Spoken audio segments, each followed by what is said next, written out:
Hello दोस्तों, स्वागत है आपका हमारे यूट्यूब चैनल रोशन साइंस स्टडी पॉइंट में। तो बच्चों, आज हम लोग क्लास 11 का जो वर्ल्ड वाली बुक है उसके मोस्ट इंपॉर्टेंट MCQs 100+ लेके आए।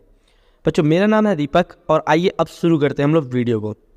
तो इसमें जो बच्चों हमारा पहला प्रश्न है कि निम्नलिखित में से कौन सा क्षेत्र आर्थिक भूगोल से संबंधित है? नहीं है, आर्थिक भूगोल से संबंधित नहीं है। तो आप सभी को पता है कृषि है, उद्योग भी है, परिवहन भी है, लेकिन बच्चों जो जनसंख्या है, जनसंख्या क्या है, आर्थिक भूगोल से संबंधित नहीं है। तो इस प्रश्न का बच्चों आपका डी ऑप्शन बिल्कुल राइट होगा। नेक्स्ट बात करते हैं बच्चों, निम्नलिखित में से किस में विशेष क्षेत्र के सभी भौगोलिक घटनाओं का अध्ययन किया जाता है? तो बच्चों आप सभी को पता है कि भौगोलिक घटनाओं का जो अध्ययन है वो हम लोग किस में करते हैं बच्चों? क्षेत्रीय दृष्टिकोण में करते हैं। तो इसका डी ऑप्शन बच्चों इसका भी सही हो जाएगा। आइए नेक्स्ट पे हैं। नेक्स्ट बच्चों हमारा प्रश्न है कि निम्नलिखित में स्तंभों को से सही जोड़े बनाएं और सही विकल्प को चयनित करें। ठीक है बच्चों, अगर देखा जाए, मैंने आपको देखो, अगर हम बात करें जनसंख्या भूगोल, तो जनसंख्या भूगोल एक जनांकीय भूगोल है। आर्थिक भूगोल क्या है बच्चों? तो आर्थिक भूगोल क्या है कि एक कृषि भूगोल है। ठीक है बच्चों, इसके साथ साथ क्षेत्रीय भूगोल क्या है बच्चों? एक कॉलर रेटर है। और मृदा विज्ञान क्या है? मिट्टी से संबंधित है, मिट्टी से। तो बच्चों इसका डी ऑप्शन बिल्कुल ठीक हो जाएगा। ठीक है, नेक्स्ट प्रश्न की बात करते हैं बच्चों। नेक्स्ट प्रश्न है हमारा कि भौतिक भूगोल के अंतर्गत किस तत्व का अध्ययन किया जाता है? तो भौतिक भूगोल के अंतर्गत बच्चों किस तत्व का अध्ययन किया जाता है? तो उपयुक्त सभी, इसका डी ऑप्शन बिल्कुल ठीक हो जाएगा बच्चों। तो उपयुक्त मौसम, मिट्टी, वायुमंडल, इन तीनों चीज़ों का अध्ययन हम लोग किसमें करते हैं।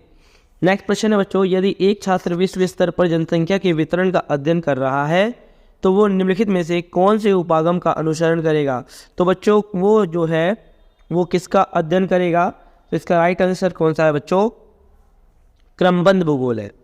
यानी इसका जो आपका जो इसके अंदर ऑप्शन गलत हो चुका है बच्चों। ठीक है, सीक्वेंस गलत हो चुका है, लेकिन आंसर ही ठीक है। क्रमबद्ध उपागम जो है वो क्या करता है?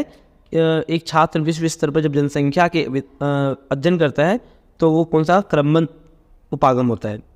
नेक्स्ट बच्चों बात करते हैं, नेक्स्ट प्रश्न है हमारा कि निम्नलिखित कथनों पर विचार कीजिए और अपने व्यू देखने हैं। पहले तो अपने व्यू नहीं, इसमें हमें अभिकथन और कारण बताना है। ठीक है ना, कथन देखते हैं।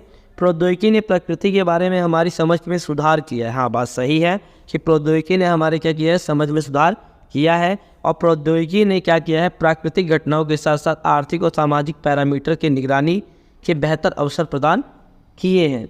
तो हाँ बच्चों, ये बी ऑप्शन बिल्कुल ठीक हो जाएगा। ए और आर दोनों सही है और आर ए की सही व्याख्या करता है। नेक्स्ट प्रश्न की बात करते हैं बच्चों। नेक्स्ट हमारा प्रश्न है कि पर्यावरण भूगोल के लिए प्रमुख मुद्दा कौन सा है? तो बच्चों पर्यावरण भूगोल के लिए प्रमुख मुद्दा कौन सा है? बी ऑप्शन, प्रदूषण, भूमि क्षरण और पर्यावरण का संरक्षण। ये भूगोल किससे? पर्यावरण भूगोल से संबंधित है।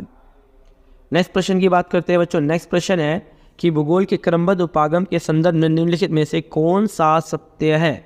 ठीक है, क्रमबद्ध उपागम में। तो बच्चों क्रमबद्ध उपागम में अगर देखा जाए तो इस उपागम में एक तथ्य का दुनिया भर में अध्ययन किया जाता है। यानी एक तथ्य का क्या किया जाता है बच्चों? दुनिया भर में अध्ययन किया जाता है। तो इसका सी ऑप्शन, ये बी ऑप्शन यानी खा ऑप्शन ठीक हो जाएगा। नेक्स्ट प्रश्न की बात करते हैं बच्चों। नेक्स्ट प्रश्न है हम लोगों का कि जो जियोग्राफी जो शब्द का प्रयोग सर्वप्रथम किसने किया था? तो आप सभी को पता है बच्चों, जियोग्राफी का जो जियोग्राफी है उस शब्द का प्रयोग इरेटोस्थनीज ने सबसे पहले किया था। और आप सभी को पता होगा जो जियोग्राफी है, जो जियो प्लस क्या है? ग्राफिया से बना है। ठीक है ना, और जियो प्लस ग्राफिया से इसकी उत्पत्ति हुई है। ठीक है ना, जियो का मतलब होता है पृथ्वी और ग्राफिया का वर्णन ग्राफिया का मतलब होता है बच्चों, ग्राफिया का जो अर्थ है, ग्राफिया का अर्थ है वर्णन। तो जियो प्लस ग्राफी से बना है। ठीक है ना, ग्रीक भाषा के सबसे बने हैं।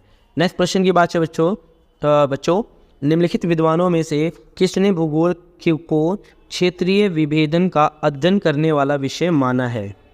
तो बच्चों किसने माना है? इसके अगर आप बात करते हैं तो हैनर ने माना है। तो जो हैनर है यानी ए ऑप्शन इसका बिल्कुल ठीक हो जाएगा। नेक्स्ट प्रश्न की बात करते हैं बच्चों। नेक्स्ट प्रश्न है कि पार्थिव ग्रह चट्टानी क्यों होते हैं? जो पार्थिव ग्रह हैं वो चट्टानी प्रकार के क्यों होते हैं? ठीक है बच्चों, तो इस बात को तो आपको पता ही होगा। तो पहले बात करते हैं, ये ग्रह छोटे होते हैं। दूसरा, सौर पवन के कारण वो हाइड्रोजन और हीलियम गैसों को रोक नहीं पाए, ठीक है ना। तो अगर इस और थर्ड इसके अंदर ऑप्शन बच्चों क और ख दोनों है, और ग ऑप्शन कौन सा बच्चों इसमें, डी ऑप्शन, इनमें से कोई नहीं। तो बच्चों ये क्या है, पहले तो ये सही है कि ये छोटे ग्रह होते हैं और सौर पवन के कारण हाइड्रोजन हीलियम गैसों को रोक नहीं पाते ये, ठीक है ना। तो इसके लिए बच्चों ग ऑप्शन यानी सी ऑप्शन बिल्कुल ठीक है। नेक्स्ट हमारा प्रश्न है बच्चों, किस विशेषज्ञ ने निहारिका परिकल्पना दी थी। आप सभी को याद होगा निहारिका परिकल्पना किस व्यक्ति द्वारा दी गई थी। तो बच्चों निहारिका जो परिकल्पना है ये लाप्लेस द्वारा दी गई थी, यानी बी ऑप्शन इसका बिल्कुल ठीक आंसर है, ठीक है बच्चों। नेक्स्ट बात करते हैं, हमारा प्रश्न है कि वर्तमान में ब्रह्मांड की उत्पत्ति के संबंध में कौन सा सिद्धांत सबसे अधिक व्यापक स्वीकृत है। तो आप सभी को पता है बिग बैंग का सिद्धांत, ठीक है ना, जो एडविन हब्बल द्वारा दिया गया था। ये सिद्धांत काफ़ी ज़्यादा सटीक है। नेक्स्ट प्रश्न की बात करते हैं बच्चों, निम्नलिखित स्तंभों से सही जोड़े बनाएं और सही विकल्प का चयन करें। अगर बात की जाए इसके अंदर, तो अगर बात की जाए, आप सभी को पता है कि जो क्षुद्र ग्रह होते हैं, ठीक है, तो क्षुद्र ग्रह में कौन कौन सी चीज़ें आती है बच्चों, जो मंगल और बृहस्पति की कक्षा, यानी मंगल और बृहस्पति जो आते हैं वो क्षुद्र ग्रहों में आते हैं। इसके साथ साथ जो नेबुला है, नेबुला कौन सा है बच्चों, जैसे हाइड्रोजन गैस का एक बहुत बड़ा बादल क्या कहलाता है बच्चों, नेबुला कहलाता है, ठीक है। नेक्स्ट क्या है बच्चों, बुध। तो बुध क्या है बच्चों, एक आंतरिक ग्रह है, ठीक है। शनि क्या है बच्चों, जो शनि की बात की जाए तो शनि क्या है, एक गैस, विशालकाय गैस वाला एक ग्रह है। तो बच्चों इसका जो सही ऑप्शन हो जाएगा, इसका घ बिल्कुल सही हो जाएगा। नेक्स्ट प्रश्न की बात करते हैं बच्चों। नेक्स्ट हमारा प्रश्न है कि निम्नलिखित में से कौन सा आंतरिक ग्रह नहीं है। आपको पता है ना, मैंने आंतरिक ग्रह बता रखा है कि ये हमारा अगर सौर मंडल है तो सौर मंडल में हमारा जो, यानी आपके पता है ना, मतलब हमारे सूर्य के जो पास है, ठीक है ना, 4 जो पास ग्रह हैं उन्हें हम आंतरिक ग्रह कहते हैं। उसके बाद सभी लोग हैं वो बाहरी ग्रह हैं, ठीक है। तो आंतरिक ग्रहों की अगर बात की जाए तो आंतरिक ग्रह कौन सा बच्चों नहीं है, इसमें हमें ये बात, तो बच्चों इसका सही उत्तर हो जाएगा बृहस्पति जो ग्रह है वो आंतरिक नहीं बल्कि बाहरी ग्रह है। चलो बुध आता है, शुक्र आता है, पृथ्वी आता है, लेकिन बृहस्पति एक बाहरी ग्रह है, ठीक है। नेक्स्ट बात करते हैं बच्चों, ब्रह्मांड के विस्तार का मतलब क्या होता है। तो ऑप्शन है बच्चों, तारों की संख्या में वृद्धि, आकाश गंगाओं के बीच की दूरी में वृद्धि, नए आकाशीय पिंडों की खोज, या ग्रहों के घूमने की गति में वृद्धि होना, ठीक है बच्चों। तो इसकी अगर बात की जाए तो इसका आकाश गंगा जो है ना बच्चों, आकाश गंगाओं के बीच की दूरी में क्या हो रहा है, वृद्धि हो रही है। यानी ये कहा जाता है कि बिग बैंग का सिद्धांत अभी भी होता जा रहा है, अभी भी हमारे आकाश गंगा यानी मिल्की वे का भी क्या हो रहा है, विस्तार होता जा रहा है। तो बी ऑप्शन को ठीक हो जाए बच्चों। नेक्स्ट प्रश्न की बात करते हैं इसके अंदर। नेक्स्ट प्रश्न है, निम्न को सही क्रम में व्यवस्थित करें। तो हमें क्रम वाइज हमें बताना है कौन सा इसका क्रम यानी सीक्वेंस सही है, ठीक है बच्चों। तो अगर बात की जाए, जैसे आप सभी को पता है तो ब्लू गिन शैवाली की उत्पत्ति सबसे पहले हुई थी। इसके बाद क्या होती, पहली मछली की उत्पत्ति हुई थी, और इसके साथ साथ फिर इसके बाद क्या हुआ था बच्चों, रेंगने वाले जीवों की शुरुआत हुई थी, और उसके बाद क्या हुआ था, मनुष्यों की उत्पत्ति हुई थी, ठीक है बच्चों। तो यानी इसका ग ऑप्शन बिल्कुल ठीक होगा, ठीक है बच्चों। तो बच्चों नेक्स्ट की बात करते हैं, चलिए नेक्स्ट प्रश्न की बात करते हैं। नेक्स्ट प्रश्न है, बिग बैंग के सिद्धांत के संबंध में निम्नलिखित में से कौन सा कथन सत्य नहीं है। तो ब्रह्मांड विस्फोट के बाद सिकुड़ गया था, ये ऑप्शन गलत है, यानी ग ऑप्शन बिल्कुल बच्चों गलत है। नेक्स्ट है, प्रक्रिया से पृथ्वी के वायुमंडल में ऑक्सीजन आई थी, यानी किस प्रक्रिया के द्वारा हमारी वायुमंडल में ऑक्सीजन आया था। तो आप सभी को पता है प्रकाश संश्लेषण के द्वारा, यानी ग ऑप्शन बिल्कुल ठीक हो जाएगा बच्चों इसका। प्रकाश संश्लेषण के द्वारा हमारे वायुमंडल में क्या आया था, ठीक है ना, हमारे वायुमंडल में ऑक्सीजन आई थी, ठीक है। नेक्स्ट प्रश्न की बात करते हैं बच्चों। नेक्स्ट हमारा प्रश्न है कि निम्नलिखित में से कौन सा स्थलमंडल को वर्णित करता है, ठीक है, कौन सा स्थलमंडल को बताता है। तो आप सभी को पता है भूपटल और ऊपरी मेटल, ठीक है ना बच्चों, भूपटल और ऊपरी मेटल, यानी ख इसका बिल्कुल ठीक हो जाएगा बच्चों आंसर। नेक्स्ट प्रश्न की बात करते हैं बच्चों, पृथ्वी पर सबसे पहले पहुंचने वाली तेज गति वाली तरंगों को क्या कहा जाता है। जो हमारी धरातल यानी पृथ्वी पर सबसे पहले जो तरंगे पहुंचती हैं वो कौन सी तरंगे होती है? तो आप सभी को पता है बच्चों, पी तरंगे होती हैं। ग ऑप्शन इसका बिल्कुल ठीक हो जाएगा। याद है ना बच्चों आपको, मैंने बोला था पी तरंगे यानी प्राथमिक तरंगे होती हैं, एस तरंगे यानी सेकेंडरी वेव्स यानी द्वितीयक तरंगों कहा जाता है। प्राथमिक तरंगे से इसलिए कहा जाता है क्योंकि धरातल सबसे पहले पहुंचती है, और द्वितीयक तरंगे उसको इसलिए कहा जाता है क्योंकि ये धरातल पर दूसरे मतलब लेट पहुंचती हैं। ठीक है बच्चों, तो नेक्स्ट क्वेश्चन की बात करते हैं। पृथ्वी पर सबसे पहले पहुंचने वाली तेज गति वाली तरंगों को क्या कहा जाता है? तो मैंने आपको बता दिया बच्चों, ग ऑप्शन यानी पी तरंगे हो जाएंगी। नेक्स्ट प्रश्न की बात करते हैं बच्चों, नेक्स्ट प्रश्न की ओर चलते हैं। नेक्स्ट प्रश्न है हमारा, मेटल के ऊपरी भाग को किस नाम से जाना जाता है? तो बच्चों मैंने आपको वीडियो में भी बताया है कि मेटल के ऊपरी भाग को किसको दुर्बलता मंडल कहा जाता है, यानी एस्थेनोस्फीयर दुर्बलता मंडल कहा जाता है। ए ऑप्शन का बिल्कुल ठीक हो जाएगा। नेक्स्ट बात करते हैं बच्चों कि मेटल की अनुमानित गहराई कितनी है? ठीक है ना, तो जो मेटल की जो अनुमानित गहराई कितनी है बच्चों? 2900 किलोमीटर है। ठीक है बच्चों, ये मैंने आपको वीडियो में ही बता रखा है, अगर नहीं देखिए तो आप वीडियो जाकर जरूर देखें। तो 2900 किलोमीटर है। नेक्स्ट प्रश्न की बात करते हैं बच्चों। नेक्स्ट हमारा प्रश्न है कि क्रोड किस धातु से बना हुआ है? जो क्रोड है हमारा वो किस धातु से बना हुआ है? तो आप सभी को पता है जो हमारा क्रोड है वो निकिल और लोहा से बना हुआ है, यानी ग ऑप्शन इसका बिल्कुल ठीक हो जाएगा बच्चों, निकिल और लोहा।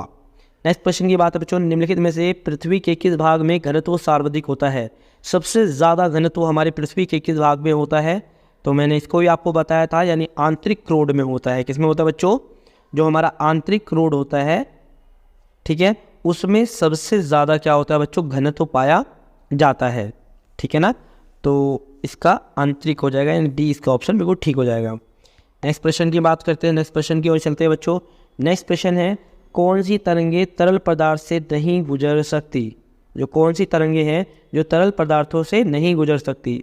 तो आप सभी को पता है द्वितीयक तरंगे होती है, सेकेंडरी वेव्स है जो तरल अवस्था में नहीं जा सकती। ठीक है ना। नेक्स्ट प्रश्न है, भूपरपट्टी और मेटल के ऊपरी हिस्से को क्या कहा जाता है? भूपरपट्टी और मेटल के ऊपरी हिस्से को क्या कहा जाता है? तो मैंने आपको बताया था कि भूपरपट्टी और मेटल के ऊपरी हिस्से को क्या कहा जाता है बच्चों? तो लिथोस्फीयर कहा जाता है। ठीक है ना, इसका ग ऑप्शन बिल्कुल ठीक हो जाएगा। नेक्स्ट प्रश्न बच्चों हमारा, नेक्स्ट प्रश्न है, निम्नलिखित में से कौन सा शब्द ध्रुवीय पलायन बल से संबंधित है? यानी ध्रुवीय बल से संबंधित है। ठीक है, कौन सा शब्द है? तो आप सभी को पता है दूसरी शब्द कौन सा है बच्चों? यानी पृथ्वी का गुणन। ग ऑप्शन, पृथ्वी का गुणन कौन सा है बच्चों? ध्रुवीय पलायन बल से संबंधित है। नेक्स्ट है बच्चों, प्लेट टेक्टोनिक सिद्धांत यानी प्लेट विवर्तन की सिद्धांत किसके द्वारा, कौन से सिद्धांतकार थे, जिसे किसने दिया था? तो आप सभी को पता है, आप सभी को प्लेट टेक्टोनिक जो थ्योरी थी, यानी आपका प्लेट विवर्तन की जो सिद्धांत था वो किसके द्वारा दिया गया था बच्चों? तो बच्चों ये जो सिद्धांत है ये दिया था बच्चों अल्फ्रेड वैगनर ने। ठीक है बच्चों, अल्फ्रेड वैगनर द्वारा, यानी ख इसका बिल्कुल ठीक हो जाएगा बच्चों। अल्फ्रेड वैगनर ने क्या दिया था? प्लेट टेक्टोनिक सिद्धांत यानी दिया था। नेक्स्ट प्रश्न की बात करते हैं बच्चों। नेक्स्ट प्रश्न है हमारा कि टीलाइट का निर्माण कैसे होता है? तो टीलाइट जो होती है आप सभी को पता है, जो टीलाइट है, टीलाइट का निर्माण कैसे होता है? तो बच्चों हिमनदों के निक्षेप से होता है, यानी हिमनद से इसका निर्माण होता है। नेक्स्ट है, प्रशांत महासागरीय क्षेत्र को क्या कहा जाता है? तो मैंने आपको बताया था प्रशांत महासागरीय क्षेत्र को रिंग ऑफ फायर भी कहा जाता है, यानी ए ऑप्शन बिल्कुल ठीक है। प्रशांत महासागर रिंग ऑफ फायर क्यों कहा जाता है? ये प्रशांत महासागर के साइड में जो है ना बच्चों, इसमें बहुत सारे ज्वालामुखी हैं। ठीक है ना, और इस तरीके से लगे हुए, इसीलिए से रिंग ऑफ फायर भी कहा जाता है। नेक्स्ट प्रश्न की ओर चलते हैं बच्चों। नेक्स्ट प्रश्न है हमारा, किस विधि द्वारा विभिन्न महाद्वीपों के चट्टानों के निर्माण संबंधी सहबंधों को समझना सरल हुआ है? ठीक है बच्चों, तो अगर इसके बारे में बात की जाए तो वो कौन सी विधि है बच्चों?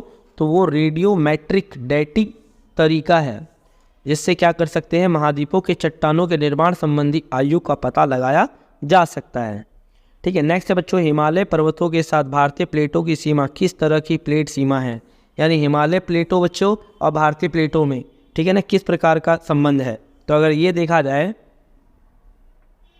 तो बच्चों आप सभी को पता है कि इसमें क्या है बच्चों, तो आपका ये जो आंसर है महाद्वीपीय अभिसरण क्षेत्र है ये बच्चों। ठीक है बच्चों, अभिसरण। महाद्वीपीय विषय क्षेत्र। नेक्स्ट समय बच्चों हमारा प्रश्न है कि अल्फ्रेड वैगनर ने पानी से घिरे हुए एक बड़े महाद्वीप, ठीक हो, को क्या नाम दिया था? जो पानी से घिरा हुआ था इसे नाम क्या दिया था? आप सभी को पता है इसे दिया था पेंजिया नाम दिया गया था, यानी क ऑप्शन इसका बिल्कुल ठीक। नेक्स्ट बात करते हैं बच्चों, निम्नलिखित में से कौन सी एक छोटी प्लेट नहीं है? छोटी प्लेट बतानी है बच्चों। तो आप सभी को पता है जो अंटार्कटिका प्लेट है ये एक छोटी प्लेट नहीं, नज़का हो गया, अरेबियन हो गया, फिलीपींस हो गया, ये सारी एक छोटी प्लेटें हैं, ठीक है बच्चों। तो अंटार्कटिका प्लेट एक छोटी प्लेट नहीं है, बड़ी प्लेट है। नेक्स्ट प्रश्न की ओर चलते हैं बच्चों। नेक्स्ट हमारा प्रश्न है वैगनर द्वारा बड़े महासागरों को क्या नाम दिया गया था? तो इसको नाम दिया गया था पेंथालासा। मैंने आपको बताया था पृथ्वी थी, पृथ्वी के बीच के भाग को पेंजिया कहा जाता था और उसके आसपास की जो पानी वाला है क्षेत्र है इसे पेंथालासा कहा जाता था, ठीक है बच्चों। तो आगे बढ़ते हैं। वैगनर के अनुसार पेंजिया का कौन से दो भूखंडों में विभाजित हुआ था? तो आप सभी को पता है पेंजिया जो था ना, जो ये बीच वाला भाग था, इसको दो भागों में बांट दिया गया था। एक को कहा गया था लॉरेशिया और एक को कहा गया था गोंडवाना लैंड, ठीक है बच्चों। तो इसका जो ऑप्शन है बच्चों बी ऑप्शन यानी ख ऑप्शन बिल्कुल ठीक हो जाएगा, ठीक है। आगे की ओर बढ़ते हैं बच्चों। नेक्स्ट हमारा प्रश्न है निम्नलिखित में से कौन सा कथन अल्फ्रेड वैगनर के अनुसार महाद्वीपों के विस्थापन को साबित करता है? तो पहला है महासागरों के पार महाद्वीपों की तटरेखा उल्लेखनीय रूप से मेल खाती है। हाँ, खाती है। घाना तट है, घाना तट के प्लेसर निक्षेप का ब्राज़ील के में मिलना। तीसरा बच्चों समान पौधों और जानवरों के जीवाश्म विभिन्न महाद्वीपों में पाया जाना। ये सिद्धांत अल्फ्रेड वैगनर द्वारा कहा गया था महाद्वीपों के विस्थापन को सिद्ध करने के लिए। तो बच्चों इसका अगर आंसर देखा जाए तो इसका आंसर जो है ना बच्चों वो आपका जो है बी ऑप्शन इसका बिल्कुल ठीक हो जाएगा बच्चों। इसका जो बी ऑप्शन है यानी पहला, दूसरा, तीसरा, इस तीनों के तीनों ही कथन बिल्कुल ठीक है। नेक्स्ट प्रश्न की बात करते हैं बच्चों, तीव्र गति से संचरण करने वाले प्लेट कौन से हैं जो तीव्र गति से संचरण की ओर बढ़ते हैं? तो अगर बात की जाए इससे कौन से होते हैं बच्चों, तो ये होता है प्रशांत महासागरीय प्लेट। क्या करते हैं? तीव्र गति से क्या करते हैं? संचरण करते हैं। नेक्स्ट प्रश्न की ओर चलते हैं बच्चों। नेक्स्ट हमारा प्रश्न है आंतरिक बलों द्वारा किस तरह के बदलाव लाए जा सकते हैं? जो आंतरिक बल है उनके द्वारा किस प्रकार के बदलाव लाए जा सकते हैं? तो आप सभी को बताओ आंतरिक बलों के द्वारा क्या होता है बच्चों? नए भू आकृतियों को जन्म दिया जाता है या जन्म देता है, ठीक है ना। ए ऑप्शन यानी का ऑप्शन का बिल्कुल ठीक हो जाएगा। नेक्स्ट है बच्चों पृथ्वी के धरातल के समतल होने के क्या कारण है? जो हमारा पृथ्वी का जो धरातल है वो समतल है, तो समतल होने का मुख्य कारण क्या है? तो उसका मुख्य कारण क्या है बच्चों? अंतर्जनित और बहिर्जनिक बल, ठीक है ना। इसका जो ग ऑप्शन बिल्कुल ठीक हो जाएगा बच्चों। अंतर्जनिक और बहिर्जनिक बल क्या है? पृथ्वी के धरातल के समतल होने का कारण है। नेक्स्ट प्रश्न की ओर चलते हैं बच्चों। नेक्स्ट हमारा प्रश्न है मृदा से संबंधित अध्ययन के विज्ञान को क्या कहा जाता है? यानी मृदा के अध्ययन को क्या कहा जाता है? तो बच्चों आप सभी को पता है मृदा के अध्ययन को पेडोलॉजी कहा जाता है। जो मृदा का अध्ययन किया जाता है उसे पेडोलॉजी कहते हैं, ठीक है ना। इसके साथ साथ चट्टानों में से पानी गुजरने की क्षमता को क्या कहा जाता है? जो चट्टानों में से जब पानी गुजरता है तो उसे हम क्या कहते हैं? तो आप सभी को पता है इसे हम क्या कहते हैं बच्चों? पारगम्यता कहते हैं। यानी पारगम्यता बच्चों यानी का ऑप्शन तो ठीक है, पारगम्यता कहा जाता है जब चट्टानों से पानी गुजरने लगता है। नेक्स्ट प्रश्न की बात करते हैं बच्चों। नेक्स्ट प्रश्न है वह कौन सा बल है जो लगातार पृथ्वी की सतह के कुछ हिस्सों को ऊपर उठाता जा रहा है? ठीक है ना, बहुत सारे भागों को ऊपर की ओर उठाता जा रहा है, वो कौन सा बल है? तो वो कौन सा बल है बच्चों? यानी अंतर्जनित बल है बच्चों। कौन सा है बच्चों? अंतर्जनित बल। इसका जो ग ऑप्शन बिल्कुल ठीक हो जाएगा, ठीक है ना, यानी अंतर्जनित बल। नेक्स्ट क्वेश्चन की बात करते हैं ठंड और गलन के चक्र के दौरान छिद्रों के भीतर बर्फ़ के बढ़ने और चट्टानों की दरार के कारण किस प्रकार का अपक्षय होता है? यानी क्या होता है बच्चों? यानी चट्टानों में जो छिद्र होते हैं उसमें जब बर्फ़ जम जाती है और बर्फ़ जमने के बाद चट्टानों में दरार आ जाती है तो इस प्रकार के अपक्षय को क्या कहते हैं? आप सभी ने पढ़ा होगा। अपक्षय रासायनिक अपक्षय होता है और बहुत सारे अपक्षय होते हैं, रासायनिक अपक्षय, जैविक अपक्षय, ठीक है ना, भौमिक अपक्षय होते हैं। तो ये किसका उदाहरण है? तो अगर बात की जाए बच्चों ये सबसे अच्छा उदाहरण होता है बच्चों, इसे तुषार अपक्षय कहा जाता है, ठीक है ना, तुषार अपक्षय, यानी ए ऑप्शन बिल्कुल ठीक हो जाएगा। नेक्स्ट प्रश्न की बात करते हैं बच्चों। नेक्स्ट प्रश्न है हमारा निम्नलिखित में से कौन सा अंतर्जनित जो बलों का एक उदाहरण है? तो अंतर्जनित बलों का एक मुख्य उदाहरण कौन सा है बच्चों? तो ज्वालामुखी है, ठीक है ना, नेक्स्ट प्रश्न की बात करते हैं, अपक्षय के लिए महत्वपूर्ण प्रक्रिया क्या है। तो अपक्षय के लिए जो है वो महत्वपूर्ण प्रक्रिया क्या है बच्चों, मिट्टी का निर्माण, ठीक है ना, यानी मिट्टी का निर्माण अपक्षय के लिए एक महत्वपूर्ण प्रक्रिया है। अपक्षय का मतलब चट्टानों का टूटना फूटना, उसे अक्षय कहते हैं।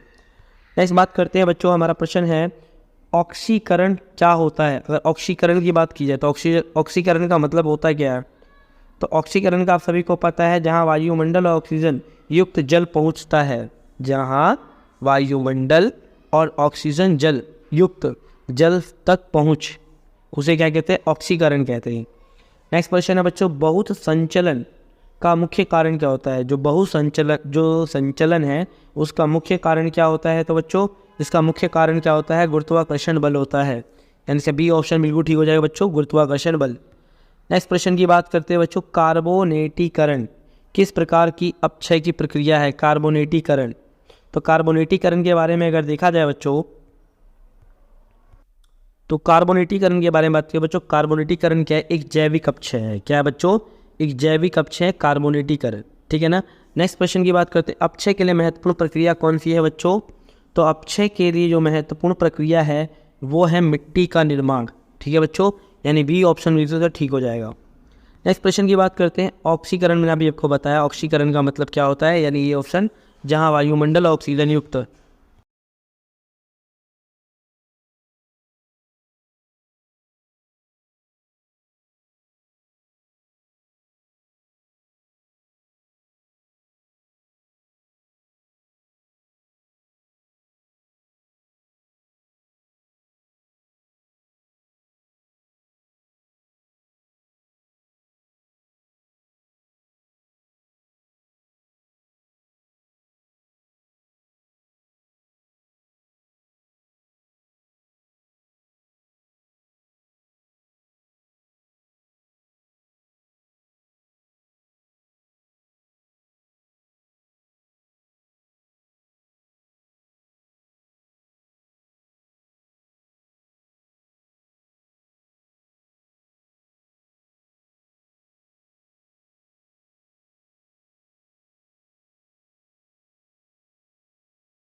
स्थलाकृति ये नहीं है, बाकी तो आपका जैविक है और जलवायु है और जैविक भी है और समय भी है, ठीक है ना। ये मृदा के निर्माण में महत्वपूर्ण भूमिका निभाते हैं, लेकिन स्थलाकृति महत्वपूर्ण भूमिका नहीं निभाती है, ठीक है बच्चों। नेक्स्ट क्वेश्चन की ओर चलते हैं बच्चों। नेक्स्ट हमारा प्रश्न है कि निम्नलिखित में से कौन सी प्रक्रिया सतही अपक्षय से संबंधित नहीं है। जो सतही अपक्षय है उससे संबंधित नहीं है, तो इसका सही ऑप्शन है बच्चों कार्बोनेशन, ठीक है बच्चों, यानी ग ऑप्शन का बिल्कुल ठीक हो जाएगा। नेक्स्ट क्वेश्चन है बच्चों, बरखान कार्य द्वारा निर्मित स्थलाकृति सही हो, तो बरखान के द्वारा किसका निर्माण, जो बरखान कार्य जो है या बरखान जो बनता है इस योग किससे बनता है बच्चों, तो पवनों द्वारा। किससे बनता है बच्चों, पवनों द्वारा बरखान का निर्माण होता है, यानी क्षेपणात्मक, ठीक है ना। जैसे आप राजस्थान के क्षेत्रों में देखोगे तो बरखान जैसी आकृतियां बन जाती है। नेक्स्ट क्वेश्चन की बात करते हैं बच्चों, निम्न में से कौन सा हिमनद प्रवाह दिशा को बताता है। तो हिमनद प्रवाह को कौन सा चीजें बताता है बच्चों, तो इसका सही आंसर होगा बच्चों इमलीन, ठीक है ना बच्चों। ये थोड़ा सा आपको टफ लगेगा एमसीक्यूज, ठीक है ना, क्योंकि ज्योग्राफी 11th क्लास की थोड़ी टफ है, ठीक है ना। और यहाँ कई सारे ऐसे बच्चे होंगे जिन्होंने कम थोड़ा पढ़ा होगा ज्योग्राफी को, ठीक है, इसलिए कोई दिक्कत नहीं, आप बस एमसीक्यूज पे थोड़ा ध्यान दीजिए, एमसीक्यूज की वेटेज ज़्यादा है, ठीक है। और मैं अभी वीडियोज़ में आपको अभी आगे ना मैं आपको वो भी लाने वाला हूँ सैम्पल पेपर्स भी, तो आप टेंशन मत लीजिए, ठीक है। जितना मैं करा रहा हूँ उतना आप ध्यान से कीजिए। नेक्स्ट क्वेश्चन की बात करते हैं। नेक्स्ट क्वेश्चन है बच्चों हमारा, निम्नलिखित में से डोलाइन की व्याख्या कौन करता है। डोलाइन की, तो डोलाइन की जो व्याख्या है बच्चों वो कौन सा करता है बच्चों, ध्वस्त घोल रंध्र करता है, ठीक है। नेक्स्ट क्वेश्चन की बात करते हैं, स्थल रूप विकास की किस अवस्था में अधिकतर भूदृश्य समुद्र तल के बराबर या थोड़े ऊंचे खड़े होते हैं, ठीक है बच्चों। तो ये वृद्धावस्था में होता है। कौन सी अवस्था में होता है बच्चों, वृद्धावस्था में, ठीक है। इसके अंदर मैंने आपको बताया था कि जो पहाड़ों की मतलब जो भी मतलब जो भूदृश्य होता है उसकी अवस्थाएं होती है नदियों की, ठीक है ना, प्रौढ़ावस्था, वृद्धावस्था, युवावस्था, ठीक है ना। तो इसके कौन से बच्चों, वृद्धावस्था है जो स्थल यानी स्थल रूप विकास की इस अवस्था को कहते हैं, ठीक है ना, जो समुद्र तल पर पाया जाता है। नेक्स्ट बात करते हैं बच्चों, नेक्स्ट प्रश्न है निम्नलिखित में से कौन सी घाटी का प्रकार नहीं है, जो घाटी का प्रकार नहीं है। तो बच्चों जो है ना छिप्रिका, ये घाटी का प्रकार नहीं है, ठीक है। नेक्स्ट बात करते हैं निम्नलिखित में से कौन सा पवन कार्य से संबंधित नहीं है, कौन सा जो पवन है वो कार्य से संबंधित नहीं है। तो कौन सा पवन है बच्चों, तो वो पवन है हमारा ग, यानी लैपीज जो है वो पवन कार्य से संबंधित नहीं है, लैपीज। नेक्स्ट प्रश्न की बात करते हैं बच्चों, जो अलग अलग, क्या बोला मैंने, अलग अलग प्रतिरोधी चट्टान जो भृंगु के भाग थे, ठीक है ना, जो भृंगु के क्या होते थे बच्चों, तो भाग हुआ करते थे, वो क्या थे। तो ये क्या है बच्चों, समुद्री स्टैक, जो समुद्री स्टैक होता है ना बच्चों, तो वो क्या होता है हमारा भृंगु का भाग है, ठीक है। नेक्स्ट प्रश्न की बात करते हैं बच्चों। नेक्स्ट प्रश्न है जब कठोर चट्टानों में भी गहरे कटे विसर्प मिलते हैं तो इन्हें विसर्प कहते हैं, ठीक है ना। और ये क्या होते हैं बच्चों, ये क्या होते हैं, अर्धकथित या गंभीर भूत विसर्प हुआ करते हैं। नेक्स्ट प्रश्न की बात करते हैं बच्चों, हिम उच्चावच जिसमें यंत्र तंत्र अवरोधी चट्टानों के अनविशेष दिखाई देते हैं उसे क्या कहते हैं। तो उसे क्या कहते हैं बच्चों, तो उसे कहते हैं मोनाइक नोक। थोड़ा नाम बच्चों अलग है, अजीब है, तो इसका ये ऑप्शन है मोनार्ड नोक, ये ऑप्शन सही है बच्चों, ठीक है। नेक्स्ट क्वेश्चन की बात करते हैं बच्चों, जल प्रपातों के तल में ऐसे विशाल जल गर्तिका का क्या कहलाती है। जो विशाल जल गर्तिका होती है जल प्रपातों में, उसे क्या कहा जाता है। तो उसे कहा जाता है अवनमित कुंड। कौन सा कहा जाता है बच्चों, अवनमित कुंड, यानी घाव ऑप्शन का बिल्कुल ठीक है। नेक्स्ट प्रश्न की बात करते हैं बच्चों। नेक्स्ट प्रश्न है हमारा कि एक गहरी सकरी घाटी जिसके दोनों पार्श्व तीव्र ढाल के होते हैं उन्हें क्या कहा जाता है। तो बच्चों उन्हें कहा जाता है गार्ज, यानी ग ऑप्शन का बिल्कुल ठीक है। नेक्स्ट बात करते हैं, निम्न में से कौन सी वायुमंडलीय परतें रेडियो तरंगों को परावर्तित कर देती हैं। तो आप सभी को पता है कौन सी परावर्तित कर देती हैं, तो वो होता है बच्चों आयन मंडल, ठीक है ना। ग यानी बी ऑप्शन का ठीक हो जाएगा। आयन मंडल क्या करती है, पृथ्वी द्वारा भेजी गई रेडियो एक्टिव तरंगों को परावर्तित कर देती है। नेक्स्ट प्रश्न की बात करते हैं बच्चों। नेक्स्ट प्रश्न है, वायुमंडल की परत जिसमें धूलकण तथा जलवाष्प मौजूद होते हैं वो क्या कहलाती है। वो कौन सा मंडल है, वायुमंडल में क्या धूलकण भी होता है, जलवाष्प भी होता है, मैंने अभी बताया वो आयन मंडल है। गा ऑप्शन इसका बहुत ठीक हो जाए बच्चों। नेक्स्ट है बच्चों, क्षोभ सीमा निम्न में से किन्हें अलग करती है। जो क्षोभ सीमा है वो निम्नलिखित में से किसे अलग करती है। तो बच्चों वो किसे अलग करती है, समताप और क्षोभ मंडल, यानी सब बी ऑप्शन बिल्कुल ठीक हो जाएगा बच्चों। नेक्स्ट प्रश्न की बात करते हैं। नेक्स्ट प्रश्न है, वायुमंडल की कौन सी परत दूर संचार के लिए आवश्यक है। तो मैंने अभी बताया आयन मंडल है, ठीक है बच्चों, यानी ग ऑप्शन ठीक हो जाए, डी ऑप्शन। वायुमंडल की विभिन्न परतों को पृथ्वी की सतह से ऊपर क्रम वाइज व्यवस्थित, यानी क्रम वाइज हमें बताना है बच्चों। तो क्रम वाइज कैसे है, यानी पहले जो है अगर बात की जाए तो पहले समताप मंडल अगर बात की जाए तो इसमें देखो क्षोभ मंडल पहले नंबर पे आता है क्षोभ मंडल, ठीक है बच्चों, पहले नंबर पे आता है आपका क्षोभ मंडल, दूसरे पे समताप मंडल, तीसरे पे मध्य मंडल, चौथे पे आयन मंडल, ठीक है बच्चों। तो यानी इसका जो ग है वो बिल्कुल ठीक हो जाएगा, ठीक है। नेक्स्ट प्रश्न की ओर चलते हैं बच्चों। नेक्स्ट प्रश्न है, उपयुक्त मिलान करिए, यानी जो दिया गया है उसका हमें क्या करना है बच्चों, मिलान करना है, ठीक है। तो अगर देखा जाए बच्चों, यानी ऊंचाई के साथ तापमान में गिरना किसमें आता है, क्षोभ मंडल में, ठीक है ना। और इसके साथ साथ क्या होता है बच्चों, इसके साथ साथ अगर देखा जाए कि अधिकतम ओजोन समाविष्ट होना, यानी ओजोन ज़्यादातर समाविष्ट किसमें होती है, तो वो होती है समताप मंडल में, ठीक है ना। और इसके साथ साथ रेडियो तरंगों को पृथ्वी पर वापस कौन भेजता है, आयन मंडल, ठीक है। तापमान प्रवणता में एकदम गिरावट कब आती है, क्षोभ मंडल में, ठीक है, क्षोभ सीमा। तो इसका जो सही उत्तर है बच्चों वो हमारा कौन सा हो जाएगा, ग ऑप्शन सही हो जाएगा, सी ऑप्शन। नेक्स्ट बात करते हैं बच्चों। नेक्स्ट हमारा प्रश्न है, निम्नलिखित में से कौन सी गैस सूर्य से निकलने वाली पराबैंगनी किरणों को अवशोषित कर देती है। वो कौन सी गैस है? तो आप सभी को पता है वो कौन सी गैस है बच्चों, यानी वो ओजोन गैस है।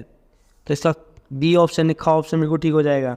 नेक्स्ट क्वेश्चन है, निम्नलिखित में से कौन सी गैस सौर विकिरण के लिए पारदर्शी है तथा पार्थिव विकिरण के लिए अपारदर्शी है? सौर विकिरण के लिए पारदर्शी है और पार्थिव विकिरण के लिए अपारदर्शी है। पार्थिव विकिरण आप जानते हो, जब किरणें हमारी पृथ्वी पर आती है और पृथ्वी पर आने के बाद धरातल को जब गर्म करती है और गर्म करने के बाद जब वो ऊपर की ओर उठती हैं तो इसे हम पार्थिव विकिरण कहते हैं। ठीक है बच्चों, तो पार्थिव विकिरण के लिए कौन सा है बच्चों, इसके बारे में बात की जाए तो इसका जो है कार्बन डाइऑक्साइड ठीक हो जाएगा। डी ऑप्शन इसका बिल्कुल ठीक है बच्चों। नेक्स्ट क्वेश्चन की ओर चलते हैं। नेक्स्ट क्वेश्चन है बच्चों, समुद्री जो नमक, पराग या राख किससे संबंधित है? जो समुद्री नमक, पराग या राख जो है वो किससे संबंधित है? तो आप सभी को पता है वो किससे संबंधित है बच्चों, धूलकण से संबंधित है, यानी ग ऑप्शन बिल्कुल ठीक हो जाएगा। नेक्स्ट क्वेश्चन है, निम्न में से कौन सी परत जैविक की क्रिया के लिए महत्वपूर्ण है? जो जैविक क्रिया होती है बच्चों उसके लिए काफ़ी ज़्यादा महत्वपूर्ण है, वो कौन सी परत है? तो वो कौन सी है बच्चों, क्षोभ मंडल है। ठीक है बच्चों, क्षोभ मंडल यानी बी ऑप्शन का बिल्कुल ठीक हो जाएगा। नेक्स्ट प्रश्न की ओर चलते हैं बच्चों। नेक्स्ट प्रश्न है, धूलकणों का सबसे अधिक जमाव कौन से प्रदेशों में होता है? सबसे ज़्यादा धूलकण किन प्रदेशों में पाया जाता है? तो ये कौन सा होता है बच्चों, उपोष्ण या शीतोष्ण क्षेत्रों में पाया जाता है, यानी ग ऑप्शन का भी ठीक हो जाएगा। नेक्स्ट क्वेश्चन की ओर चलते हैं। नेक्स्ट क्वेश्चन है बच्चों, क्षोभ मंडल की मोटाई विषुवत वृत्त पर अधिक क्यों है? तो क्षोभ मंडल की ऊंचाई अगर बात की जाए विषुवत वृत्त पे क्यों है बच्चों, तो बच्चों इसमें क्या होता है कि तेज वायु प्रवाह के कारण क्या होता है, ताप का ऊंचाई तक संवहन होता रहता है, यानी बी ऑप्शन से बिल्कुल ठीक हो जाएगा। नेक्स्ट प्रश्न की ओर चलते हैं बच्चों। नेक्स्ट प्रश्न है हमारा, निम्नलिखित में से किस क्षेत्र में अधिकतम सूर्यताप प्राप्त होता है? ठीक है बच्चों, किस क्षेत्र में ज़्यादातर सूर्यताप प्राप्त होता है? तो कौन सा क्षेत्र होता है बच्चों, तो वो होता है हमारा उपोष्ण कटिबंधीय मरुस्थल जो होता है ना बच्चों, यानी ग ऑप्शन, उपोष्ण कटिबंधीय मरुस्थलीय क्षेत्रों में सूर्यताप ज़्यादा प्राप्त होता है। नेक्स्ट प्रश्न है, पृथ्वी वायुमंडल को ऊर्जा विकृत करती है। ठीक है ना, पृथ्वी क्या करती है, वायुमंडल को ऊर्जा विकृत करती है, किसके रूप में बच्चों, लघु तरंगों के रूप में, सॉरी बच्चों गलत है, लंबी तरंग दैर्घ्यता के रूप में। ठीक है, नेक्स्ट प्रश्न की ओर चलते हैं। नेक्स्ट प्रश्न है बच्चों हमारा, निम्नलिखित में से वायुमंडल में ऊर्जा स्थानांतरण के लिए सबसे अधिक उत्तरदायी कौन है? ठीक है, वायुमंडल में ऊर्जा का जो स्थानांतरण होता है उसके लिए सबसे ज़्यादा उत्तरदायी कौन है? तो कौन सा है बच्चों, तो वो है बच्चों हमारा पार्थिव विकिरण है। कौन सा बच्चों, पार्थिव विकिरण।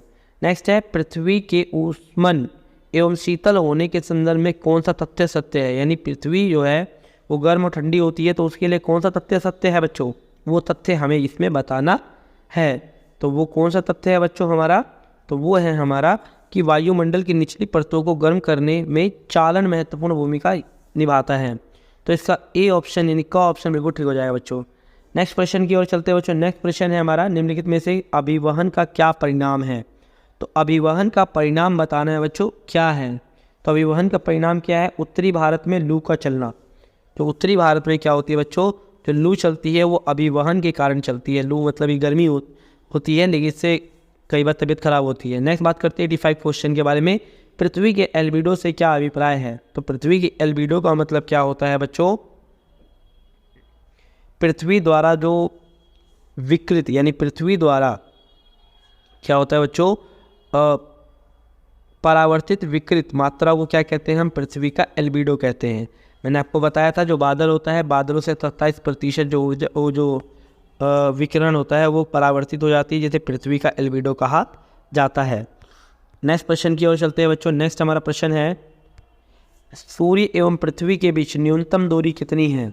ठीक है ना बच्चों, मतलब कहने का मतलब क्या, सूर्य एवं पृथ्वी के बीच न्यूनतम दूरी होती है कब, सबसे कम मतलब पास की दूरी कब होती है? ठीक है ना, तो एवरेज एक बात की जाए तो एवरेज दूरी कब होती है? तो अगर बात की जाए इस प्रश्न की, तो इस प्रश्न का है 3 जनवरी को क्या होता है बच्चों, एवरेज होता है। ठीक है, नेक्स्ट है बच्चों, आपने उपसौर अपसौर के बारे में जाना ही होगा। चलो, जब सूर्य एवं पृथ्वी अधिकतम दूरी पर होते हैं उस दिन पृथ्वी की कौन सी स्थिति कहलाती है? यानी जब सूर्य और पृथ्वी ठीक है, अधिकतम यानी दूर होते हैं, तो उस स्थिति को क्या कहा जाता है? तो बच्चों उस स्थिति को अपसोर कहा जाता है। ठीक है बच्चों, क्या कहा जाता है? अपसोर। जो कब होता है बच्चों? 4 जुलाई को होता है। 4 जुलाई को अपसोर होता है। ठीक है बच्चों, तो इसका अपसोर होता है। और जब सूर्य जो है यानी जो पृथ्वी जो सूर्य के जब पास होती है उसे कहते हैं उपसोर, यानी 3 जनवरी को। ठीक है बच्चों, मुझे उम्मीद है आपको समझ में आ रहा होगा। कुछ क्वेश्चंस इसके अंदर ऐसे हैं जो थोड़े टफ हैं, लेकिन कोशिश कीजिए ना समझने की, आएगा। नेक्स्ट क्वेश्चन की ओर चलते हैं बच्चों। नेक्स्ट हमारा प्रश्न है कि तापमान व्युत्क्रमण को निम्नलिखित में से कौन परिभाषित करते हैं? तापमान का व्युत्क्रमण का मतलब क्या होता है? तो बच्चों तापमान का व्युत्क्रमण का मैंने आपको बताया था, वायुमंडलीय तापमान का ऊंचाई के साथ बढ़ना। ठीक है ना, वायुमंडल में तापमान का ऊंचाई के साथ, नॉर्मली हमने पढ़ा है कि ऊंचाई पे जाते हैं तो तापमान घटता है, लेकिन कुछ स्थितियों में क्या होता है? तापमान बढ़ता है, जिसे तापमान का व्युत्क्रमण कहा जाता है। तो बच्चों इस प्रश्न का सही उत्तर कौन सा हो जाएगा? तो इस प्रश्न का उत्तर जो हो जाएगा बच्चों, ए ऑप्शन बिल्कुल ठीक हो जाएगा, वायुमंडलीय तापमान का ऊंचाई के साथ बढ़ना। नेक्स्ट क्वेश्चन है बच्चों, पृथ्वी को प्राप्त होने वाली ऊर्जा क्या कहलाती है? तो आप सभी को पता है पृथ्वी को प्राप्त होने वाली ऊर्जा सूर्यताप या सौर विकिरण कहलाती है। ठीक है बच्चों, सूर्यताप या सौर विकिरण, तो सौर विकिरण कहलाती है। तो इस प्रश्न का सही उत्तर हो जाएगा। नेक्स्ट प्रश्न की ओर चलते हैं बच्चों। नेक्स्ट प्रश्न है कि निम्नलिखित में से बात करेंगे, निम्नलिखित में से फेरल कोस्ट में कौन सी पवनें प्रवाहित होती है? फेरल कोस्ट में कौन सी पवनें प्रवाहित होती हैं? तो वो होती हैं बच्चों पछुआ पवनें। ठीक है बच्चों, नेक्स्ट क्वेश्चन की बात करते हैं। नेक्स्ट क्वेश्चन है बच्चों, नेक्स्ट क्वेश्चन की ओर देखते हैं। नेक्स्ट क्वेश्चन है तापमान व्युत्क्रमण को निम्नलिखित में से कौन परिभाषित करता है? मैंने बताया ये ऑप्शन का ठीक हो जाएगा। पृथ्वी को प्राप्त होने वाली ऊर्जा क्या कहलाती है बच्चों? सूर्यताप कहलाती है। ठीक है ना, और ये मैंने पछुआ पवन बता दिया, सॉरी बच्चों ये रिपीट हो चुका है। आगे की ओर चलते हैं। नेक्स्ट क्वेश्चन है बच्चों हमारा कि दक्षिणी दोलन की घटना का संबंध किस महासागर से है? दक्षिणी दोलन का संबंध किस महासागर से है? दक्षिणी दोलन का जो संबंध है बच्चों वो प्रशांत महासागर से है। तो बी ऑप्शन इसका बिल्कुल ठीक हो जाएगा। नेक्स्ट क्वेश्चन है उष्णकटिबंधीय चक्रवात के संबंध में चक्रवात का लैंडफॉल क्या कहलाता है? तो लैंडफॉल किसे कहते हैं बच्चों? यानी चक्रवात का समुद्री तट को पार करके जमीन तक पहुंचना। चक्रवात का क्या बोला मैंने बच्चों? चक्रवात का समुद्र तट को पार करके जमीन पर पहुंचना ही क्या कहलाता है? लैंडफॉल कहलाता है। ठीक है ना, ये ऑप्शन का बिल्कुल ठीक हो जाएगा बच्चों। नेक्स्ट क्वेश्चन की बात करते हैं। विषुवत वृत्त, विषुवत वृत्त पर कोरियोलिस बल होता है, कैसा होता है? सर्वाधिक होता है, न्यूनतम होता है, शून्य होता है या उच्च होता है? तो आप सभी को पता है विषुवत वृत्त पे क्या होता है बच्चों? शून्य होता है, 0। ठीक है, नेक्स्ट क्वेश्चन की ओर बात करते हैं। वायु का बृहद भाग जिसमें तापमान अथवा आर्द्रता संबंधी क्षैतिज भिन्नताएं बहुत कम हैं, वो क्या कहलाती हैं? तो बच्चों वो कहलाती हैं वायुराशियाँ। ठीक है बच्चों, यानी इसका बी ऑप्शन को ठीक हो जाए, वायुराशियाँ कहलाती हैं। नेक्स्ट क्वेश्चन की ओर चलते हैं बच्चों। नेक्स्ट क्वेश्चन है हमारा, संयुक्त राज्य अमेरिका में चलने वाली गर्म हवाओं के नाम लिखिए। यानी जो संयुक्त राज्य अमेरिका में जो हवाएं चलती हैं उन्हें क्या कहा जाता है? तो बच्चों उसे चीनूक कहा जाता है, चीनूक, यानी ए ऑप्शन बिल्कुल ठीक हो जाएगा इसका आंसर। नेक्स्ट बात करते हैं। निम्नलिखित कथनों पर विचार कीजिए और अपने सही विकल्प का चयन कीजिए। कोरियोलिस बल भूमध्य रेखा के पास उष्ण कटिबंधीय चक्रवातों का कारण बनता है। दूसरा ऑप्शन बचा कोरियोलिस बल दाब प्रवणता के समकोण पर कार्य करता है। तीसरा है कोरियोलिस बल के प्रभाव से पवनें उत्तरी गोलार्ध में अपनी मूल दिशा में दाहिने तरफ व दाहिने गोलार्ध में बाईं तरफ विक्षेपित यानी मुड़ जाती हैं। तो इसमें कौन सा आंसर होगा बच्चों? यानी इसका जो ऑप्शन होगा बच्चों वो जो सही है ना मेरे ख्याल से बच्चों, ख और ग ठीक है। तो आपको दिख रहा हो क ख और ग, यानी इसका जो आंसर है बी बिल्कुल ठीक हो जाएगा बच्चों। ठीक है, बी इसका बिल्कुल ठीक हो जाएगा आंसर। नेक्स्ट की ओर बढ़ते हैं। नेक्स्ट हमारा प्रश्न है ओस बनने की उपयुक्त दशाएं कौन सी होता है? जो ओस होता है, ओस बनने का मुख्य मतलब जो दशाएं क्या होती हैं? तो उसके लिए बच्चों क्या होना चाहिए? शांत हवा होनी चाहिए, ठंडी व लंबी रातें होनी चाहिए। तो यार इसका डी ऑप्शन बिल्कुल ठीक हो जाएगा। नेक्स्ट है बच्चों, जलवाष्प का जल के रूप में बदलना डैश कहलाता है। तो जलवाष्प का जल के रूप में बदलना क्या कहलाता है बच्चों? तो वो कहलाता है संघनन। तो बी ऑप्शन का बिल्कुल ठीक हो जाएगा। नेक्स्ट क्वेश्चन की ओर चलते हैं बच्चों। नेक्स्ट हमारा प्रश्न है निम्नलिखित में से हवा द्वारा जलवाष्प ग्रहण करने की क्षमता किस पर निर्भर करती है? ठीक है बच्चों, तो किस पर निर्भर करती है? तापमान पर निर्भर करती है, यानी आपका ग ऑप्शन बिल्कुल ठीक हो जाएगा। नेक्स्ट है बच्चों, सापेक्ष आर्द्रता के संबंध में कौन सा कथन सत्य है? सापेक्ष आर्द्रता के संदर्भ में, तो सापेक्ष आर्द्रता के संदर्भ में क्या होता है बच्चों? ये महाद्वीपों पर सबसे कम होती है, यानी इसका ए ऑप्शन बिल्कुल ठीक हो जाएगा बच्चों। नेक्स्ट क्वेश्चन की बात करते हैं बच्चों। नेक्स्ट हमारा प्रश्न है कि निम्नलिखित में से संवहनीय वर्षा से संबंधित विशेषताओं को कौन सा कथन सत्य नहीं है, मतलब सही नहीं है, ये हमें बताना है संवहनीय वर्षा के बारे में। ठीक है ना, तो इसका जो ऑप्शन है बच्चों, यानी इसको क्या होता है, जो पछाप मेघों का निर्माण होता है, किसका होता है बच्चों? पछाप मेघों का निर्माण, ये गलत है। ठीक है बच्चों। नेक्स्ट है, सापेक्ष आर्द्रता को कौन सी इकाई में व्यक्त यानी मापा जाता है? तो सापेक्ष आर्द्रता को प्रतिशत में मापा जाता है बच्चों, यानी बी ऑप्शन इसका बिल्कुल ठीक हो जाएगा। नेक्स्ट क्वेश्चन की बात करते हैं। नेक्स्ट क्वेश्चन है बच्चों, उष्मांक एक क्या है? उष्मांक जो है बच्चों वो क्या है बच्चों? तापमान है। क्या है बच्चों? तापमान है। नेक्स्ट क्वेश्चन है, संवहनीय वर्षा सबसे अधिक किन क्षेत्रों में होती है? तो संवहनीय जो वर्षा होती है सबसे ज़्यादा कहाँ होती है बच्चों? विषुवत वृत्त पे होती है, विषुवतीय क्षेत्रों पर होती है। नेक्स्ट क्वेश्चन की बात करते हैं बच्चों। नेक्स्ट हमारा प्रश्न है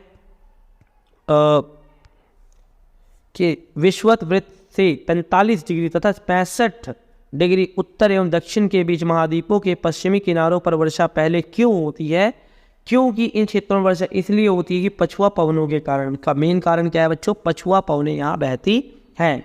नेक्स्ट है, तापमान पर अपनी पूरी क्षमता की तुलना में वायुमंडल में मौजूद आर्द्रता के प्रतिशत को क्या कहते हैं? तो इसको क्या कहते हैं बच्चों? तो इसे कहते हैं सापेक्ष आर्द्रता, यानी ग ऑप्शन इसका बिल्कुल ठीक हो जाएगा बच्चों। नेक्स्ट क्वेश्चन की ओर चलते हैं बच्चों। नेक्स्ट प्रश्न है हमारा, निम्नलिखित में से AW प्रकार की जलवायु की कौन सी विशेषता है? AW प्रकार की जलवायु की कौन सी विशेषता है? तो बच्चों इसकी विशेषता क्या है कि जोड़ों की शुष्क ऋतु यानी जाड़े की क्या होती है बच्चों? यानी शुष्क ऋतु को हम AW प्रकार की जलवायु कहते हैं। नेक्स्ट क्वेश्चन की बात करते हैं बच्चों। नेक्स्ट है, 30 डिग्री से 40 डिग्री अक्षांशों के बीच महाद्वीपों के पश्चिमी तट के साथ पाई जाने वाली जलवायु कौन सी होती है? तो वो कौन सी जलवायु होती है बच्चों? उसे कहते हैं भूमध्य सागरीय जलवायु। क्या होता है बच्चों? ग ऑप्शन का बिल्कुल ठीक हो जाएगा। नेक्स्ट क्वेश्चन की ओर चलते हैं। नेक्स्ट क्वेश्चन है बच्चों हमारा कि आर्द्र जाड़ों से युक्त ठंडी जलवायु कौन सी है? तो आर्द्र जलवायु यानी आर्द्र जोड़ों से युक्त ठंडी जलवायु कौन सी है बच्चों? तो वो है DF। कौन सी बच्चों? DF, यानी ए ऑप्शन को ठीक हो जाएगा। ये बच्चों कोपेन की जलवायु संबंधित है। नेक्स्ट क्वेश्चन की बात करते हैं बच्चों। निम्न में से सभी महीनों का औसत तापमान 10 डिग्री सेल्सियस से कम है, किस प्रकार की जलवायु है? ये क्षेत्रों में 10 डिग्री से कम तापमान है, वहाँ किस प्रकार की जलवायु पाई जाएगी? तो वहाँ कौन से बच्चों? शीत जलवायु पाई जाएगी, कॉमन सी बात है। नेक्स्ट क्वेश्चन की बात करते हैं कि काई तथा लाइकान किन क्षेत्रों में पाया जाता है? तो कौन सा बच्चों? अलास्का क्षेत्र में पाया जाता है। इसका बी ऑप्शन यानी ऑप्शन बिल्कुल ठीक होगा। उस लवण की पहचान करें जो समुद्री जल में अधिकता में पाया जाता है। वो कौन सा लवण होता है जो समुद्र में सबसे ज़्यादा पाया जाता है बच्चों? तो वो पाया जाता है क्लोरीन। तो क्लोरीन इसका बी ऑप्शन बिल्कुल ठीक हो जाएगा बच्चों। नेक्स्ट क्वेश्चन की बात करते हैं। नेक्स्ट क्वेश्चन है, निम्न में से कौन महासागरों की सतह के जल के औसत तापमान को दर्शाता है? तो 27 डिग्री दर्शाता है बच्चों। नेक्स्ट क्वेश्चन, निम्न में से कौन सा कैनियन यानी गंभीर गड्ढे कौन सी उच्चावच आकृतियों का भाग है? तो गंभीर गड्ढों की अगर बात की जाए तो गड्ढे कौन से होते हैं बच्चों? तो वो होते हैं हमारे महासागरीय ढाल, यानी इसका ए ऑप्शन में ठीक हो जाएगा। नेक्स्ट क्वेश्चन की बात करते हैं। निम्न में से कौन सा कटक महासागरीय जल के तापमान को प्रभावित नहीं करता है? तो बच्चों कौन सा कटक होता है? तो वो होता है लवणता, यानी ग ऑप्शन का बिल्कुल ठीक हो जाएगा। नेक्स्ट क्वेश्चन की बात करते हैं। महासागर का सबसे उथला भाग होता है जिसकी औसतम प्रवणता 1 डिग्री या उससे भी कम होती है, उसे क्या कहा जाता है? तो उसे बच्चों महाद्वीपीय शेल्फ कहा जाता है। महाद्वीपीय शेल्फ, महाद्वीपों का अंतिम किनारा महाद्वीपीय शेल्फ कहलाता है, इसकी प्रवणता 1 डिग्री होती है। नेक्स्ट है बच्चों, लवणता साधारणतः गहराई के साथ क्या होती है बच्चों? तो गहराई के साथ लवणता हमेशा बढ़ती है, तो इसका बी ऑप्शन ठीक हो जाएगा बच्चों, ख ऑप्शन। नेक्स्ट क्वेश्चन की बात करते हैं बच्चों। नेक्स्ट क्वेश्चन है हमारा कि वास्तव में ऊर्जा है जल नहीं, जो कि महासागरीय सतह के आर पार गति करते हैं, वो क्या है बच्चों? तो तरंगे हैं। नेक्स्ट क्वेश्चन है बच्चों, निम्न में से किस महासागर से अंगुलहास धारा संबंधित है? अंगुलहास धारा किससे संबंधित है, किस महासागर से संबंधित है? तो बच्चों ये है आपका हिंद महासागर से संबंधित है। ठीक है, हिंद महासागर से संबंधित। नेक्स्ट है, अमावस्या और पूर्णिमा के दिन आने वाला ज्वार क्या कहलाता है? तो अमावस्या और पूर्णिमा के दिन आने वाला जो ज्वार है बच्चों, वो कहलाता है वृहद ज्वार, बड़ा ज्वार, यानी बी ऑप्शन का ठीक हो जाएगा, ख ऑप्शन।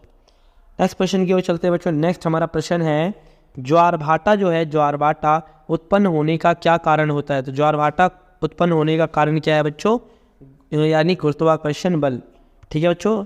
नेक्स्ट है, जिन क्षेत्रों में स्पॉट कहलाते हैं, जिन क्षेत्रों में स्पॉट कहलाते हैं विविधता अधिक होती है, विविधता के हॉटस्पॉट कहलाते हैं। क्या कहलाते हैं वो? तो वो कहलाते हैं बच्चों प्रजाति। क्या कहलाते हैं बच्चों? प्रजाति। ठीक है ना, तो वहाँ प्रजातियाँ होती है। क्या होती है बच्चों? अलग अलग प्रकार की प्रजातियाँ होती है, इसे हॉटस्पॉट भी कहा जाता है। नेक्स्ट क्वेश्चन है, विश्व की सभी संकटापन्न प्रजातियों के बारे में IUCN द्वारा प्रकाशित सूची को क्या कहा जाता है? तो उसे रेड लिस्ट कहा जाता है, यानी ग ऑप्शन वो ठीक हो जाएगा बच्चों, रेड लिस्ट। नेक्स्ट क्वेश्चन है बच्चों हम लोगों का इस प्रकार कि भारत सरकार ने 1972 में वन्य जीव सुरक्षा अधिनियम तथा 1973 में डैश परियोजना को पारित किया, जिसे कहते हैं प्रोजेक्ट टाइगर, 1973 में लागू किया गया था। नेक्स्ट क्वेश्चन है, निम्न में से कहाँ संसार की 3/4 जनसंख्या रहती है? तो 3/4 जनसंख्या कहाँ रहती है बच्चों हमारी? तो वो रहती है उष्णकटिबंधीय क्षेत्रों में। तो इसका ए ऑप्शन बिल्कुल ठीक हो जाएगा। नेक्स्ट क्वेश्चन की ओर चलते हैं। नेक्स्ट क्वेश्चन है बच्चों हमारा, निम्न में से किस कारण जैव विविधता का ह्रास सबसे अधिक होता है? ठीक है, तो जैव विविधता का सबसे ज़्यादा ह्रास किस कारण से होता है बच्चों? तो वो मुख्य कारण क्या है? जनसंख्या वृद्धि के कारण, जनसंख्या बढ़ने के कारण, यानी ग ऑप्शन बिल्कुल हो जाएगा। नेक्स्ट क्वेश्चन की ओर बढ़ते हैं बच्चों। नेक्स्ट क्वेश्चन है, वह प्रजातियाँ जो किसी स्थानीय आवास की मूल जैव प्रजाति नहीं है, उन्हें प्रजातियों को क्या कहा जाता है? तो उन प्रजातियों को कहा जाता है बच्चों विदेशज प्रजातियाँ, उन्हें विदेशज प्रजातियाँ कहा जाता है, याद रखिएगा। ठीक है। नेक्स्ट क्वेश्चन की बात से, बाघ का लुप्त होने की कगार पर पहुंचने का मुख्य कारण क्या है? जो बाघ है वो धीरे धीरे लुप्त होते जा रहे हैं, उनका मुख्य कारण क्या है? उनका अवैध रूप से शिकार होना। ठीक है बच्चों, तो ये थी बच्चों वर्ल्ड वाले बुक की MCQs की सीरीज़। मुझे उम्मीद है आपको ये वीडियो अच्छी लगी होगी, तो वीडियो को लाइक शेयर सब्सक्राइब जरूर करें जब अच्छी लगी हो, और इसे 1-2 बार जरूर देखना बच्चों, पेपर के टाइम पे बहुत ज़्यादा हेल्पफुल होगी, इसी में से ही प्रश्न आएंगे आपके पेपर में। तो चलिए अब मिलते हैं नेक्स्ट वीडियो में।